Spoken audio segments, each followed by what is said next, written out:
ese espíritu o con esa idea de dar, hemos pensado en el tema regalos celestiales o regalos del cielo. Y hoy estaremos hablando acerca del regalo de la esperanza, el regalo de la esperanza.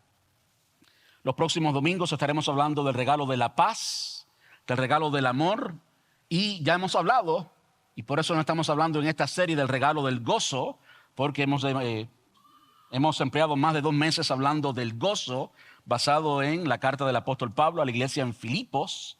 Otra vez digo, regocijaos, regocijaos en el Señor. Así que hoy quiero invitarle que vaya conmigo en sus Biblias a Romanos capítulo 15, versículos 12 y 13. Romanos capítulo 15, versículos 12 y 13. Y usted puede estar pensando, ¿cómo es que en un sermón navideño no estamos partiendo, no estamos iniciándolo con la historia de la Navidad, con la narración de lo que ocurrió en la Navidad? Y muy pronto usted va a descubrir por qué, y vamos a verlo muy claramente allí. El apóstol Pablo escribió a cristianos que estaban en Roma. Roma no fue una iglesia que él plantó, pero él siempre anheló ir a Roma. De hecho, creemos que el apóstol Pablo murió en Roma y él escribe esta carta. De hecho, el hecho de que él no haya plantado la iglesia en Roma ha sido, de cierto modo, beneficioso para nosotros, porque el tratado más grande que tenemos de doctrina en todo el Nuevo Testamento es precisamente la carta a los romanos. Y la tenemos, y es el tratado más grande, porque ya que el apóstol Pablo no pudo estar allí y enseñar en persona, tomó todo su esfuerzo para tomar toda la doctrina, todo el evangelio y presentarlo en esta carta, y gracias a ellos lo tenemos. En el capítulo 15, el apóstol Pablo está comparando a lo que él mismo llama los 2 Adanes, si podemos decirlo así. Adán, primer hombre de la creación, y llama a Jesús el segundo Adán. De hecho, el capítulo 15 es uno de los capítulos más complejos de interpretar, es uno de los capítulos más complejos del Nuevo Testamento entero, pero aún así, en este capítulo hay unos versos que nos hablan tan claro acerca de la Navidad y acerca de lo que es Jesús, y nos habla específicamente acerca de la esperanza que Él representa para nosotros. ¿Cuántos necesitan esperanza hoy? Quiero ver las manos de aquellos que son honestos. Mire, yo voy a levantar las 2. Gracias. Gracias por la honestidad. Permítame decirle algo. El Señor vio todas esas manos levantadas. Y lo que hoy vamos a ver, lo que hoy Él nos va a decir,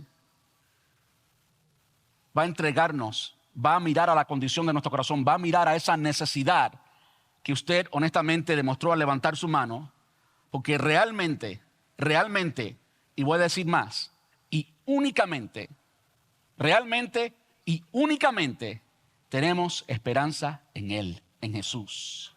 Vaya conmigo por favor a Romanos capítulo 15, versículos 12 y 13. Yo leo en la Nueva Traducción Viviente, como acostumbro. Usted puede seguirme en cualquier otra versión. Cuando el apóstol Pablo estaba de nuevo hablando de los 2 Adanes, si podemos decirle así, Adán, el primer Adán, lo usa para presentar cómo el pecado y con ello la muerte y con ello la desesperanza entró a la humanidad. Cuando el Señor hizo la creación, cuando hizo el cielo y la tierra y todo lo que en él o lo que en ellos hay, los animales, los peces, las plantas, dice que todo era bueno, todo era hermoso. Dios me ha dado un privilegio de pasear un poquito, especialmente este año ha sido el año que más he paseado en toda mi vida. Ustedes saben por qué, por el sabático y demás. Ver lugares tan especiales, lugares tan hermosos, tan lindos. Mis hijos me dicen que mis hijos se cansaron de mí. Se enojaban conmigo porque yo me paraba en todas las esquinas a tomar fotos y me paraba y decía, papi, es los mismos árboles. Decía, pero esto es majestuoso. Digo, eso no se compara con el mundo que Dios creó para el hombre. El diseño original de Dios el mundo que Dios creó para el hombre. Y allí Dios puso a Adán y Eva. ¿Saben que Dios los hizo eternos? Imagínense un cuerpo que nunca se envejece. Imaginemos eso nomás. Un cuerpo que no crece arrugas, que come y no engorda, que no pierde el pelo, que el brillo de los ojos siempre está allí, vibrante. Realmente lo más hermoso que podamos imaginar. ¿Saben qué dijo el Señor Jesús? El Señor Jesús va a restaurar ese diseño original de Dios. Y Él dice que cosa que ojo no vio, ni oído yo, ni ha subido a corazones de hombres, son las cosas que Él tiene preparadas para nosotros. Le da un fuerte aplauso al Señor.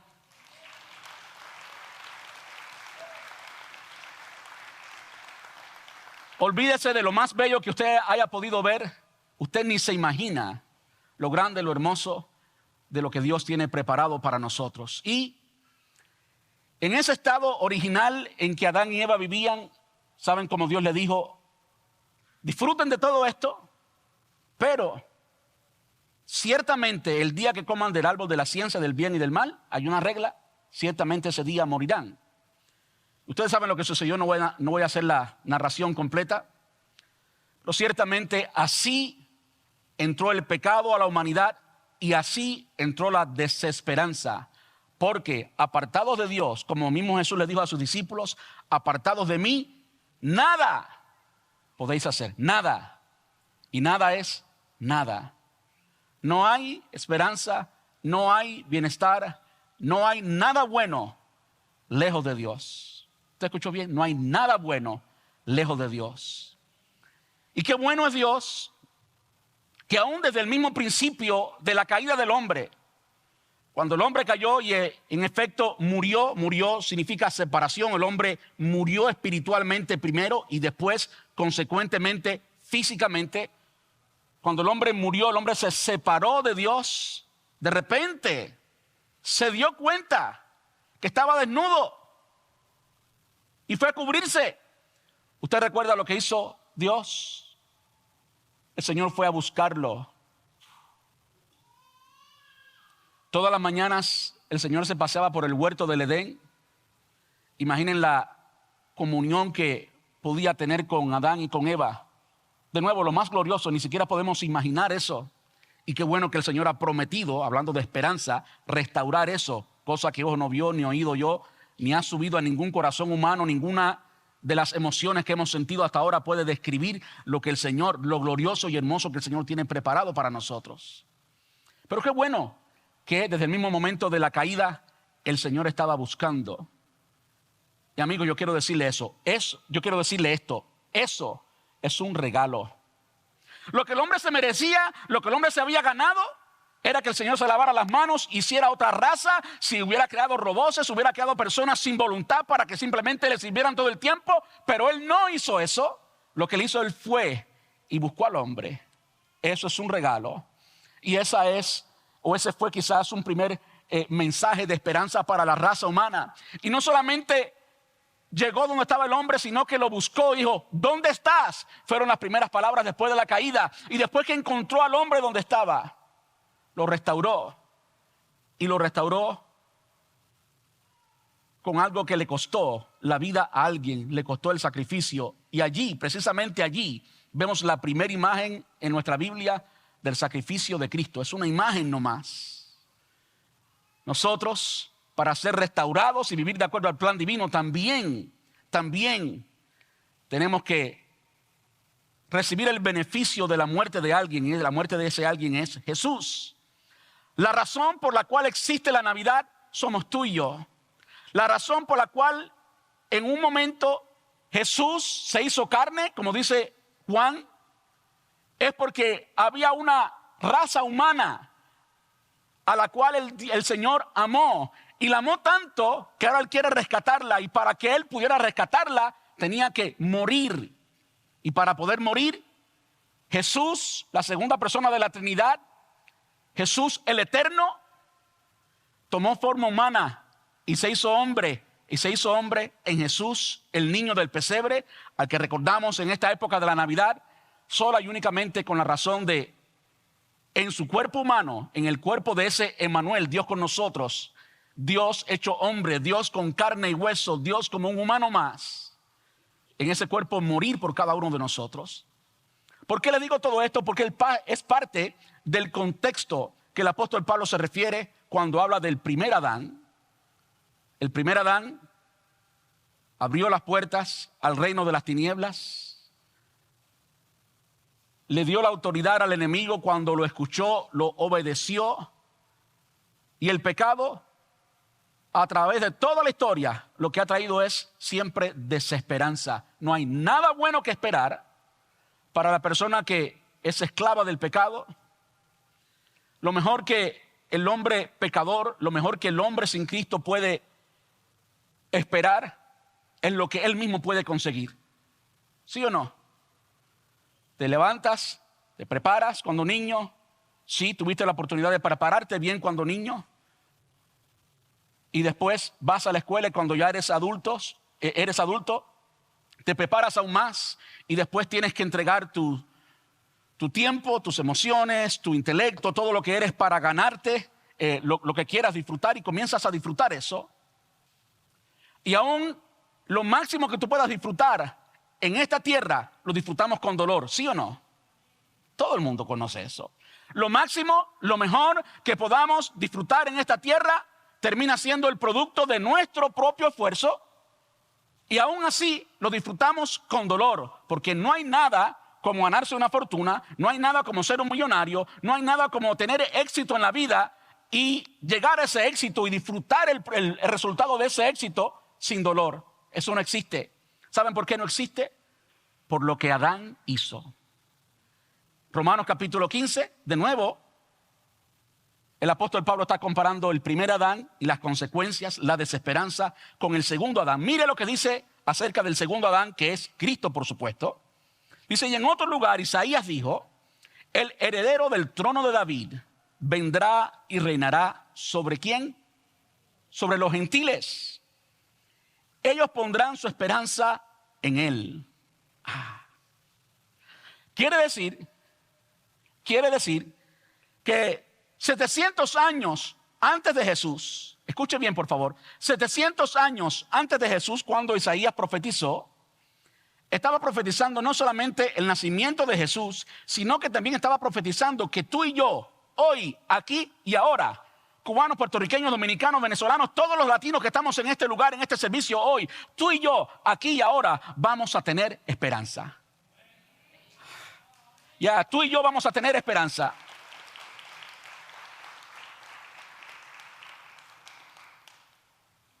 El heredero del trono de David vendrá.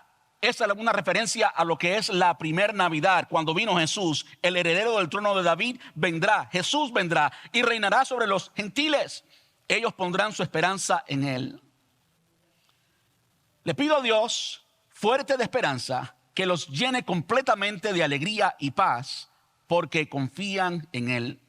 Entonces rebosarán de una esperanza segura mediante el poder del Espíritu Santo. ¡Wow! Qué poderoso está ese pasaje. Vamos a orar y pedirle al Señor que nos hable. Padre, gracias por tu palabra. Gracias, Señor, porque en medio de una época que en lugar de ser gobernada por todo lo material y todo lo que vemos en las tiendas y la música y lo demás, debe estar gobernada por tu esperanza. Qué bueno que en este tiempo, Señor, tú estás dispuesto y tú has prometido llenarnos de esperanza. Te ruego, Señor, que nos hables hoy y que tu palabra, que es fiel, tu palabra, Señor, traiga esperanza a nuestras vidas hoy y salgamos de este lugar llenos de tu esperanza en el poder de tu Espíritu Santo. Rogamos esto en el nombre de Jesús y te damos gracias. Amén y amén. Quiero leer una vez más el pasaje. De nuevo, el apóstol Pablo está comparando los dos Adanes. Esto se refiere al primer Adán, por supuesto, de que ya hemos hablado, y el segundo es Cristo. Dice, en otro lugar Isaías dijo, el heredero del trono de David, vendrá y reinará sobre los gentiles. Ellos pondrán su esperanza en él. Le pido a Dios, fuente de esperanza, que los llene completamente de alegría y paz. Porque confían en él. Entonces, y solo entonces, hay unas condiciones, entonces rebosarán de esperanza de esperanza segura, mediante el poder del Espíritu Santo. De hecho, el pasaje específico a quien el apóstol Pablo se refiere aquí, el apóstol Pablo dice, Isaías dijo, lo que está citando es Isaías capítulo 11, versículo 10, que dice exactamente lo mismo. En ese día, el heredero del trono de David será estandarte de salvación para el mundo entero. Vemos en una profecía que en sí es para el pueblo judío, cuando hace referencia al Mesías 700 años antes que Jesús naciera, nos está diciendo que la razón por la que nació, la razón por la que vendría, era para la salvación no solo de los judíos, sino para la salvación del mundo entero. Dice después, las naciones se reunirán junto a él y la tierra donde vive será un lugar glorioso. ¿No se llena usted de esperanza cuando usted escucha eso? Cuando miramos a nuestro alrededor, lo que estamos viendo es precisamente el resultado, el producto, la evidencia del primer Adán. Las desesperanzas que hay en el mundo entero. Yo no sé si usted tiene una buena cuenta bancaria, pero yo quiero decirle que aunque tenga una buena cuenta bancaria, la palabra enseña que los bienes materiales, el dinero, le salen alas. Así que aunque usted trate de cortárselas, en cierto momento usted puede estar sin dinero. Su esperanza no debe estar en el dinero que usted mismo ganó, porque el día de mañana lo puede perder así. Si su esperanza está en el dinero, yo tengo lástima de usted, porque no es segura su esperanza. Y si su esperanza está en un partido político, y usted mira cómo está la política hoy en nuestra propia nación, su esperanza no tiene base ninguna. Qué bueno es que nosotros podamos decir, mi esperanza como gentil, como pueblo de Dios, como iglesia, no depende de mí, no tiene que ver con algo que yo pueda producir, y es por eso que califica como un regalo. Un regalo es algo que no es producido por ti, no es que te lo ganaste, es que alguien te lo dio libremente, alguien te lo dio porque quiso dárselo, como me gusta. Como dice el apóstol Pablo, me gusta por el puro afecto de su voluntad, porque le dio la gana, hablando en caribeño. A Dios le dio la gana darte lo que te dio, y eso es un regalo. No que te lo ganaste. Podemos saber que es un regalo aún más cuando lo miramos. Isaías, de todos los profetas, Isaías es conocido como el profeta mesiánico, quien más dio profecías o predicciones acerca del nacimiento de Jesús. Hay más de 300.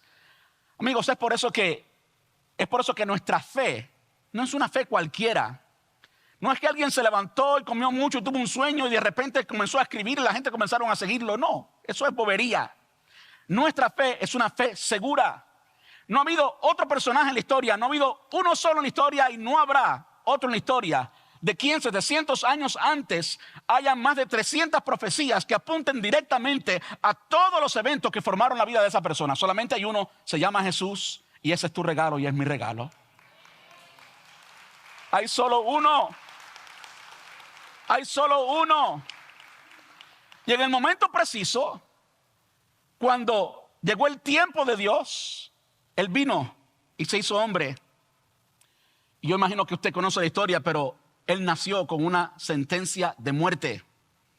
De hecho, Él también fue inmigrante. Tuvo que ir a registrarse a otro lugar. ¿Se acuerdan de eso? Para todos los inmigrantes que estamos en este lugar. El Señor Jesús nació con una sentencia de muerte. Y no solamente nació con una sentencia de muerte, desde el momento que comenzó su ministerio, el mismo Satanás. No un demonito. No un demonio pequeño, es lo que quise decir.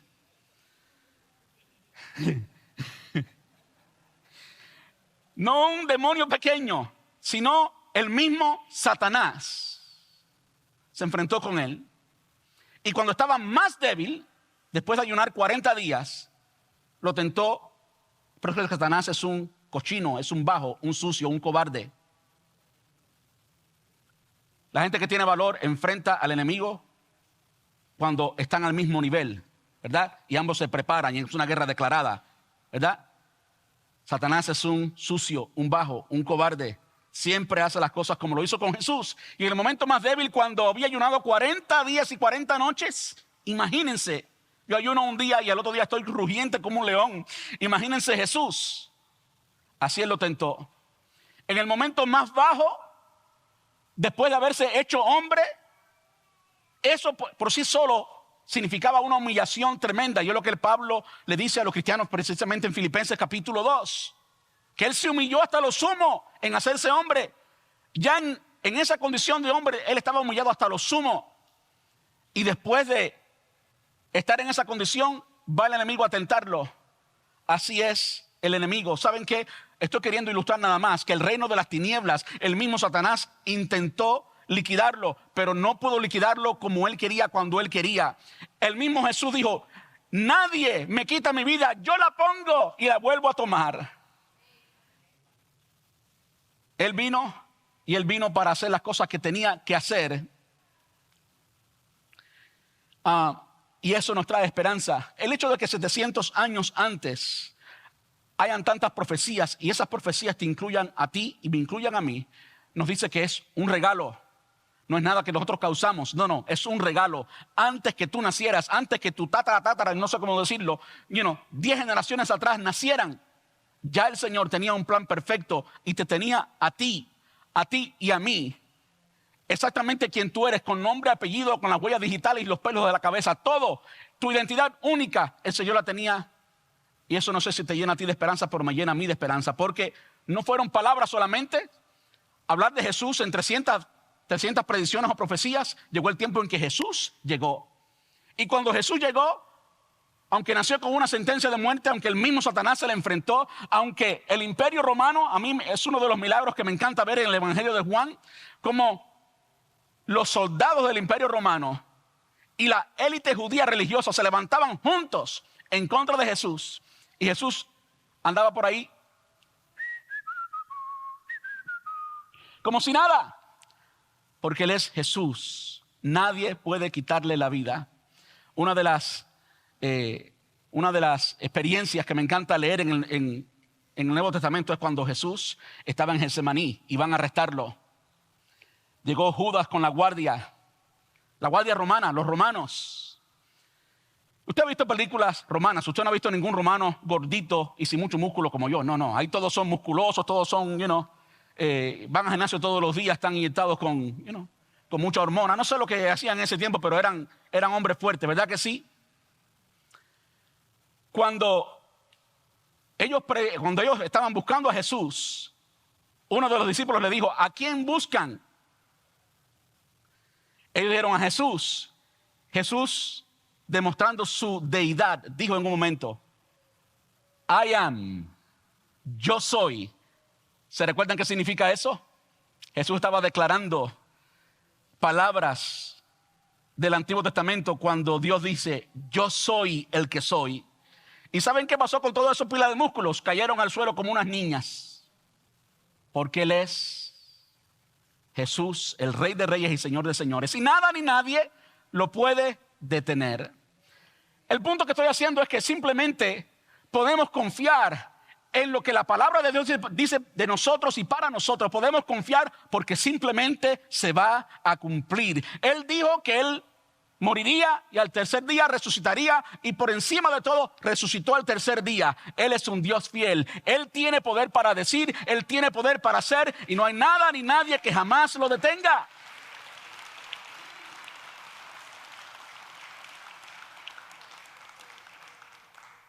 Ahora pensemos por un momento qué es en sí esperanza. Se nos dice aquí que nosotros, ellos, los gentiles, tendrían esperanza. Romanos capítulo 15, versículo 12. Lo mismo que dijo Isaías en el capítulo 11, versículo 10 de Isaías. Que nosotros, los gentiles, íbamos a tener esperanza. Qué bueno que tenemos esa promesa de esperanza. Y que el apóstol Pablo, aquí, cuando le escribe a los romanos, le dice que él le pedía a Dios fuente de esperanza, que nos llene de alegría, de paz. Y que cuando confiáramos en Él, entonces íbamos a rebosar No un poquito de esperanza, no. Íbamos a rebosar de una esperanza segura mediante el poder del Espíritu Santo. Ahí está el Espíritu Santo para hacer cumplir lo que el Hijo ha prometido y lo que el Padre prometió en el Antiguo Testamento. Qué precioso es el Señor, ¿verdad que sí? Ahora pensemos por un momento qué es esto de la esperanza. Sin ir a ningún diccionario, creo que todos sabemos de cierto modo lo que es la esperanza. Yo diría que es un estado de expectativa, lo cual implica que tú no tienes lo que estás esperando, si no lo esperaras, ¿cierto? Es un estado de expectativa. Aunque no tienes lo que estás esperando, vives como si lo tuvieras. Eso es esperanza. ¿Estamos de acuerdo? Es un estado de expectativa, no lo tienes todavía, pero ¿sabes qué? Vives como si lo tuvieras. Es como cuando le dicen a una persona, te aprobamos el mortgage, vamos a cerrar tal día. Cuando te hacen la entrevista de trabajo, firmas el contrato, todavía no has trabajado, todavía no te ha llegado un paycheck, pero ya tú sabes que tienes el empleo y que vas a ganar tanto. Y usted puede imaginarse las otras formas en las que usted ha experimentado esperanza. La muchacha que te gustaba te dijo que sí y aceptó el anillo. Quiere decir que hay esperanza para la boda. Es tuya la muchacha. ¡Qué bueno! ¿Qué pasa cuando estamos en ese? Voy a referirme a la esperanza ahora en otra forma. ¿Qué pasa cuando estamos en ese periodo de espera? Cuando estamos en ese proceso de espera. Para ti y para mí hoy es fácil leer Isaías capítulo 11, esperanza. Y pasaron 700 años. How about that? ¿Qué tal si pensamos en la implicación de esperar 700 años? Nuestra nación no tiene quizás un poquito más de la mitad de ese tiempo. Nuestra nación entera. Esperar 700 años. ¿Saben qué pasa con gente que realmente tiene esperanza? Lo vemos en la historia de la Navidad. ¿Quiénes son los primeros personajes que conocemos de la historia de la Navidad? Elizabeth y Zacarías. Dice que eran fieles al Señor. Eso habla de la esperanza que tenían. Estaban esperando el Mesías, ¿verdad? Aún después de tantos años en el periodo intertestamentario, cuando Dios ni siquiera habló, como que Dios había olvidado de ellos. Ellos estaban esperando, y no solamente esperando de palabras, no esperando desesperadamente o llenos de angustia, sino que estaban esperando y sirviendo al Señor con alegría. Tenían devoción, eran devotos a Dios. Eso es un corazón lleno de esperanza. ¿Tenían el Mesías? No. ¿Tenían todo lo que esperaban? No. Estaban bajo el imperio romano. Eran esclavos, o no esclavos como tal, pero eran colonizados por el imperio romano. No estaban disfrutando todas las promesas de Dios, pero estaban llenos de esperanza. No tenían lo que estaban esperando, pero vivían como si ya lo tuvieran. No le había llegado el cheque, pero ya vivían como un millonario. No se había casado con la novia, pero ya se sentía como el esposo que era el dueño de ella. Eso es tener esperanza. Alguien que no tiene lo que espera, pero vive como si lo tuviera. Eso es esperanza. Permítame decirle que no hay nada mejor que tener una persona llena de esperanza. ¿Sí o no? Díganle que no a un novio enamorado que le prometieron que sí. Y usted va a encontrar algo más grande y más poderoso que una bulldozer, que cualquier equipo de maquinaria mayor, porque ese novio es imparable. ¿Sí o no? Dígale a una persona que le han prometido, qué sé yo, millones. A mí yo nunca he tenido esa experiencia. A una persona que le han prometido millones, trate de amargar el corazón de esa persona o decirle pobre o hacerlo sentir como un miserable. Jamás va a poder. ¿Por qué? Porque él ha creído en su corazón, él ha recibido la promesa y por lo tanto, aunque todavía no lo tiene, vive como un millonario. Esa sonrisa quizás no pueda ni dormir. ¿Sí o no? La esperanza es prometida para nosotros. En este pasaje de Isaías es mencionada por el apóstol Pablo cuando le escribe a los cristianos en Roma. Mateo también nos habla de esa esperanza.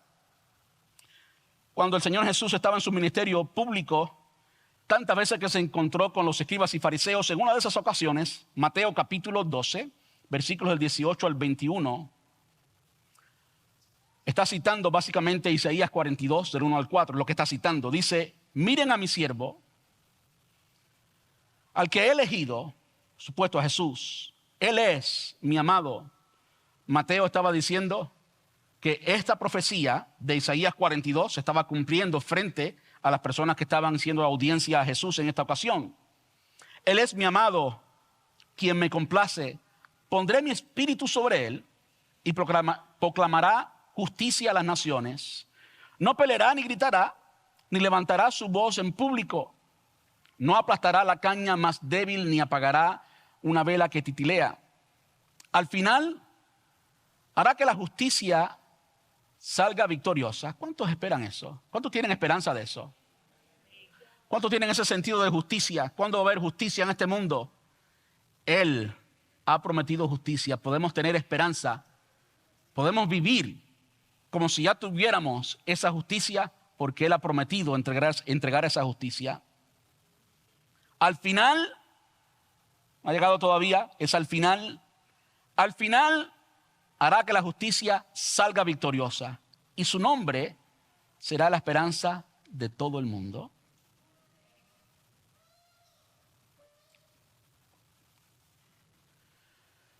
Yo no sé cuál es la situación que usted tenga como persona. No sé si usted está consciente de todo lo que sucede en todo el mundo, pero no es un panorama que prometa mucha esperanza. Yo no sé los problemas que usted pueda tener hoy. Cuando al principio yo levanté las manos, como muchos de ustedes levantaron las manos, diciendo que tenemos necesidad de esperanza, estamos confesando al mismo tiempo que necesitamos la intervención divina, necesitamos que Dios haga cumplir sus promesas en medio de nosotros. Lo bueno es que cuando el apóstol Pablo le dice a los cristianos en Roma acerca de esta esperanza, dice tres cosas que quiero que veamos rapidito. Dice, le pido a Dios, versículo 12, le pido a Dios, fuente de esperanza, que los llene completamente de alegría y paz. Que los llene completamente de alegría y paz. Ahora, ¿qué es alegría y qué cosa es paz?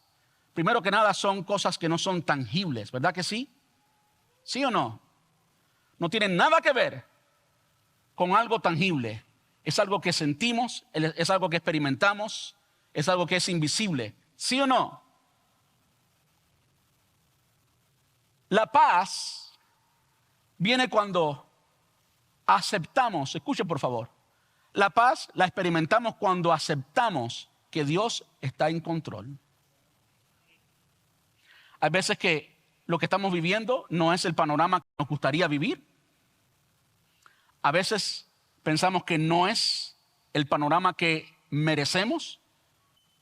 De cierto modo hay cierto sentido de justicia ahí. Yo merezco esto, pero esto es lo que se me ha entregado. Esta es la realidad que estoy viviendo. Es injusto. Sentimos, ¿verdad? Paz es cuando tú simplemente aceptas que Dios está en control y tú dejas las cosas en las manos de Dios. Eso es paz. Pensemos por un momento en el pueblo de Israel.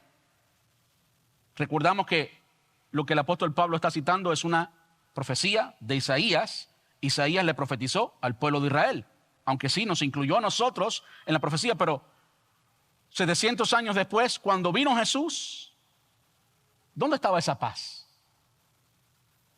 ¿Saben que esa es precisamente la razón por la cual los judíos no aceptaron a Jesús como el Mesías cuando Jesús vino por primera vez? No lo aceptaron porque ellos estaban esperando, su esperanza era un caudillo militar que acabara con el imperio romano, trajera paz a Jerusalén, paz a Israel. De hecho, hoy podemos hablar un poquito de eso, con todo lo que está ocurriendo hoy en Israel. Tanto tiempo ha pasado.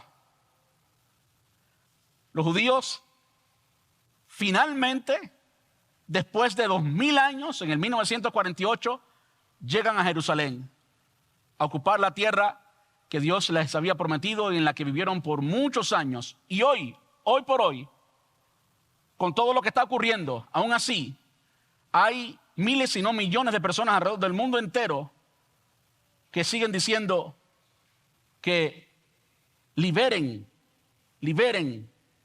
a la región de Palestina. Lo que la gente no entiende es que liberar a Palestina, según el reclamo original, implica que maten a todos los judíos y que los judíos no tengan la tierra que Dios les prometió y en la que vivieron 2000 años.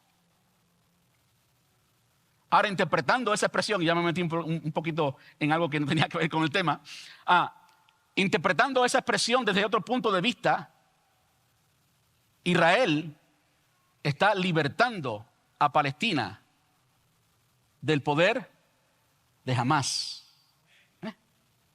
Entonces, cuando vamos a la palabra de Dios y aceptamos todo lo que está sucediendo en nuestra vida, olvidémonos de Hamás por un momento y pensemos en tu realidad y en mi realidad. ¿Cómo tú y yo podemos tener paz aceptando lo que el Señor en su soberanía ha determinado para nosotros? Y no siempre es bueno. ¿Sabe cuántos murieron? ¿Cuántos niños, hablando de antisemitismo, verdad? Y lo que está sucediendo hoy, tantos odiando a Israel, antisemitismo.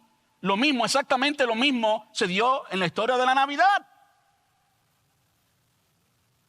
Cuando Herodes mandó matar a todos los niños judíos, quería liquidar al Mesías. ¿No hay tanta injusticia allí? ¿Cuáles son los grounds, las bases para paz a raíz de lo que estaba ocurriendo en ese momento? ¿Sabe? Cuesta mucho a veces aceptar. Esto es lo que está pasando, está fuera de mi alcance, simplemente tenemos que descansar en Dios. Pero es la única forma en la que tú puedes estar en paz con Dios. Porque tú y yo no sabemos, no tenemos el poder de cambiar muchas cosas ni en nuestra propia vida, cuanto menos en todo lo que está a nuestro alrededor. Cuando tú aceptas la voluntad de Dios y dices, Señor, esta fue tu voluntad, aquí estoy simplemente para aceptarla, entonces tú no estás en conflicto con Dios y estás en paz. Y lo que el Señor quiere darnos es precisamente eso, paz. ¿Saben cómo llega la paz a nuestra vida? Cuando llega Jesús. Es por eso que no hace sentido un cristiano que no esté lleno de paz. Si el Señor es el dueño de tu vida, si Él es el rey de tu corazón, entonces lo que Él decida, tenemos que aceptarlo. ¿Sí o no? Lo que Él decida tenemos que aceptarlo. Y si no, vamos al resto del Nuevo Testamento y miremos la vida de los apóstoles. Todos ellos murieron. Y murieron algunos decapitados, otros cerrados, otros crucificados boca abajo, como el apóstol Pedro. La esperanza que ellos tenían era tan segura, era tan completa.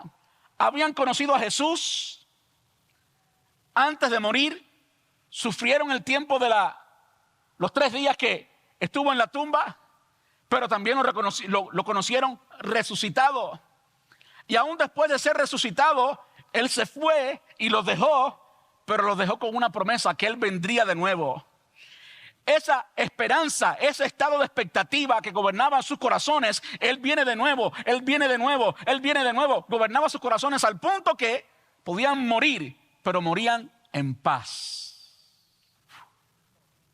Yo no sé si usted alguna vez ha sido amenazado de muerte, pero yo creo que la paz se puede perder muy fácilmente allí. La paz, aceptar lo que Dios en su soberanía había determinado para ellos, era algo grandioso. Lo que Pablo está pidiendo, le pido a Dios, fuente de esperanza, que los llene completamente de alegría y paz. Hemos hablado un poquito de la paz. Y en el pasado hemos hablado un poquito de la alegría. El gozo del Señor, el gozo de tener a Cristo. La realidad es que cuando tú y yo tenemos el gozo del Señor, no vamos a explicar el gozo del Señor porque lo hemos tratado por más de 2 meses, y tenemos la paz de Dios, entonces, cuando confiamos, ¿usted puede leerlo conmigo? Vamos a leerlo. Le pido a Dios, fuente de esperanza, que los llene completamente de alegría y paz, porque confían en Él. ¿No es lo que está diciendo? Porque confían en Él. ¿Eso es lo que tú quieres para mi vida? Tú has permitido que yo naciera cuando nací, donde nací, que hable el lenguaje que hablo y que esta sea mi vida. Bienvenido sea. ¿Verdad que sí? Confío en tu integridad, confío en tu corazón, confío que tú eres Dios, confío que moriste por mí en la cruz del Calvario, confío que en realidad me amas. ¿Saben qué? No hay ninguna circunstancia actual que pueda borrar eso. No hay nada que pueda ir atrás a la historia y cambiar el hecho que Jesús murió por ti y por mí en la cruz del Calvario. Eso es una muestra de amor. Nada puede negar jamás que Él te ama. Tú pones tu confianza en Él. Podemos ser completamente llenos de alegría y de paz cuando confiamos en Él. Y entonces rebosarán de una esperanza segura mediante el poder del Espíritu Santo. Una esperanza segura mediante el poder del Espíritu Santo. Es algo sobrenatural. ¿Tú entiendes? Es algo sobrenatural. No hay esfuerzo humano, no hay voluntad humana que pueda producir eso. Es por obra del Espíritu Santo. De hecho, ambas de las cualidades anteriores, tanto la paz como el gozo, es parte del fruto del Espíritu Santo. La evidencia, el producto, el resultado del Espíritu Santo es amor, gozo, paz, ¿verdad? Paciencia, benignidad, mansedumbre, templanza. Contra tales cosas no hay ley. El gozo y la paz están allí. Es un regalo que Dios te da. Es una habilidad sobrenatural. Tú y yo vivimos en este mundo, pero no somos de este mundo. Tú y yo hemos sido llamados, fuimos conocidos por el Padre desde antes de la creación del mundo. Tú y yo hemos tenido un encuentro con Dios y tú y yo somos nueva criatura. Eso es lo que el apóstol Pablo dice a la iglesia en Corinto. Mas si alguno está en Cristo, nueva criatura es. Las cosas viejas pasaron, todas son hechas nuevas. Usted es una nueva criatura. Yo soy una nueva criatura, una empoderada por la misma presencia del Espíritu Santo. Como el apóstol Pablo dice en otra ocasión, que el mismo Espíritu que levantó a Jesús de los muertos habita en ti y en mí para que podamos vivir en paz y podamos vivir llenos de alegría y llenos de esperanza. En ese pasaje que acabo de citar ahora, ¿saben cuál es la palabra que el apóstol Pablo usa? Dunamis. Y ya usted sabe, usted puede conectar la raíz y se ve de qué está hablando. ¿Sabe? Las olas del mar le dan una muralla y se pasan toda la vida dándole una muralla y no la destruyen. Y son las olas del mar. Pero usted pone dinamita, dunamis. Esa es la raíz de la palabra. Usted pone dinamita en ese muro y en un segundo el muro se cayó. Así de poderoso es el Espíritu Santo y es quien te está equipando a ti y a mí para vivir una vida llena de esperanza, llena de alegría, llena de gozo y llena de paz. Entonces no tenemos que pensar más en todo lo que está a nuestro alrededor. No podemos depender de que si pude comprar o no pude comprar. No tenemos que vivir en el estrés que se vive en el presente, tratando de hacer todo lo que la cultura de consumismo demanda de nosotros. Más bien vamos a disfrutar la esperanza gloriosa que tenemos en el Señor Jesús. Quiero terminar con esto, quiero terminar trayendo esto a nuestra vida hoy. ¿Qué significa eso para nosotros hoy? Aplicándolo a nuestro diario vivir.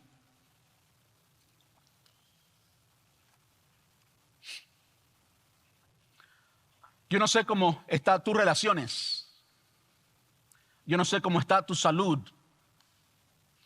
Yo no sé cómo está tu familia. No sé cómo está tu cuenta bancaria. Pero yo sí sé lo que la palabra del Señor dice. Yo sé lo que la palabra del Señor dice. Yo sé lo que Jesús prometió. Buscad y hallaréis. Pedid y se os dará. Porque todo aquel que pide recibe y todo el que busca halla. ¿Qué padre, si su hijo le pide pan, le da una piedra o en lugar de pescado una serpiente?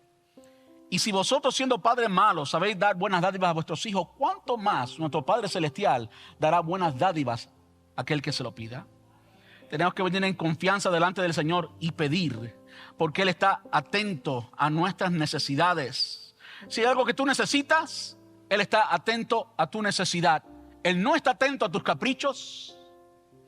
Él no está atento a tus vanidades carnales. Esas cosas no importan para Él porque no son importantes. Pero las cosas que sí son importantes, a Él le importan. Y cuando tú y yo ponemos nuestra confianza en Él, aunque no tengamos todavía lo que quizás pidamos, aunque sea todavía una oración, Ya yo tengo la confianza de que yo lo puse en sus manos, yo lo entregué en sus manos, Él me ama. Ahora voy a vivir como si ya tuviera la respuesta. Eso es esperanza. Yo creo que estemos puestos en pie.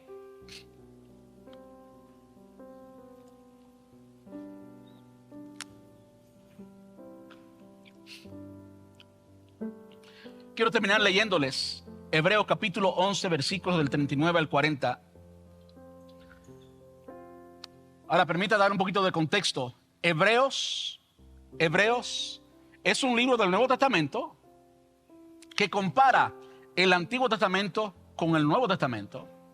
Y siempre termina diciendo que el Nuevo Testamento, las promesas que tú y yo tenemos hoy, tú y yo, nosotros los gentiles, las promesas que tenemos hoy son mayores a las del Antiguo Testamento. Eso es lo que está diciendo. En el capítulo 11, el autor nos dice de los héroes de la fe, de los que lograron cosas extraordinarias por medio de la fe.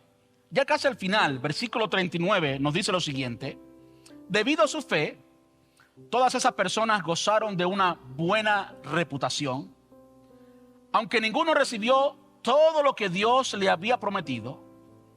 Pues Dios, escuche por favor, Dios tenía preparado algo mejor para nosotros, de modo que ellos no llegaran a la perfección sin nosotros. ¿Qué es lo que Dios tiene preparado para ti y para mí? ¿Qué es mejor? Es una esperanza viva, es la esperanza de tener a Cristo aquí. Es la esperanza del Espíritu Santo. La promesa del Espíritu Santo, lo que Jesús le mandó a los discípulos a esperar en el aposento alto. Ustedes vayan y esperen, serán investidos de poder. Cuando Jesús habló del Espíritu Santo, le dijo a los discípulos, estaban todos tristes porque Él se iba, les dijo: a ustedes les conviene que yo me vaya, porque si me voy, les enviaré algo mejor. Y usa las mismas palabras que usa repetidamente Hebreos: mejor, mejor, mejor. ¿Saben por qué es mejor? Porque ahora es el Espíritu Santo quien está en nosotros. Tú y yo vivimos una vida sobrenatural en esta tierra llena de pecado. Tú y yo somos realmente hijos de Dios. Tú y yo somos realmente empoderados para vivir una vida de paz, una vida de gozo y una vida de esperanza por el Espíritu Santo. ¿Tienes un reto sobrenatural? ¿Tienes un reto que crees que es mayor que tú? Todos tenemos esos retos si eres un hijo de Dios, pero no estamos solos. Tenemos el Espíritu Santo aquí. Y Él nos capacita para vivir rebosando. No para tener un poquito así en el fondo, no. Para vivir rebosando de esperanza. Para que nadie ni nada te detenga. Para que vivas como alguien que hoy está recibiendo toda la gloria que el Señor tiene preparada para ti en la eternidad. Tú hoy la puedes vivir, porque nada ni nadie jamás va a poderte quitar lo que Él ha prometido para ti. Vamos a orar. Padre, te damos gracias. Gracias, Señor, porque tu esperanza inunda nuestros corazones. Gracias, Señor, porque no tenemos que esperar de un partido político. No tenemos que esperar ni de nuestras habilidades. Tú eres nuestra esperanza. Esperamos en ti y confiamos, Señor. Confiamos, Señor, en que tú eres un Dios bueno, que tú eres un Padre bueno, que tú eres un Padre amoroso, que tú eres un Padre que todo lo puede, que nos amas. Así que, Señor, yo quiero rogarte que cada persona en este lugar, en las áreas que necesitamos esperanza, ruego, Señor, que tu paz, que sobrepasa todo entendimiento, cubra sus corazones, que tu gozo inefable cubra sus corazones, que nos permitas confiar en ti y vivir, Señor, llenos, rebosando esperanza a través del poder de tu Espíritu Santo. En Cristo Jesús. Gracias, papá. Amén y amén.